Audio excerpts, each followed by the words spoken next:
खबरो विस्तारान गोयचे भलायकी मंत्री विश्वजीत राणेन बुधवारा उसरा राती महाराष्ट्राचे मुखेलमंत्री देवेंद्र फडणवीस हांची भेट घेतली। गोमेकोत महाराष्ट्रातल्या दुयेंतींचेर उपचार करपा खातीर ह्या बसकेत तोडगो काडलो।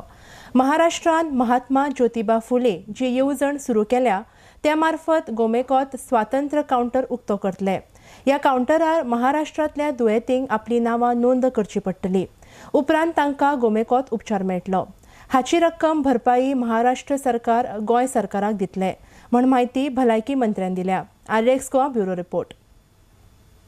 एकदम बहुत अच्छी मीटिंग हुई श्री देवेंद्र फडणवीस साहब के साथ।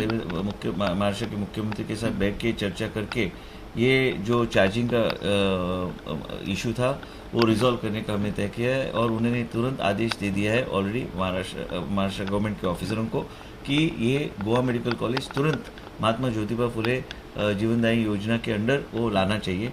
पैरामाउंट जो टीपीए है ये स्कीम के लिए, गोवा का इंश्योरेंस के लिए भी यही टीपीए है और ये टीपीए और नेशनल इंश्योरेंस कंपनी जो है इनके माध्यम से गोवा मेडिकल कॉलेज एम्पैनल हो जाएगी अगले 7 दिन के अंदर और तब तक हम सॉफ्ट रहेंगे हर इशू पे।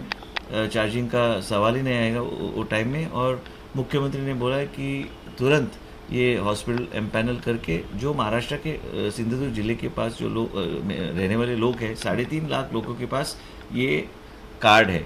जिस तरीके से गोवा के हर नागरिक के पास दीनदयाल स्वास्थ्य योजना के कार्ड है, इस तरीके से महाराष्ट्र के सिंधुदुर्ग जिले में पैरामाउंट टीपीए के थ्रू उनके पास ये ऑरेंज ये राशन कार्ड होल्डर और येलो राशन कार्ड होल्डर के पास ये कार्ड्स है ये इंश्योरेंस स्कीम का, तो उधर जाके वो स्वाइप करेंगे। वो काउंटर हम रखेंगे गोवा मेडिकल कॉलेज में, तो वो काउंटर पे वो स्वाइप करके उनको फ्री ट्रीटमेंट दिया जाएगा।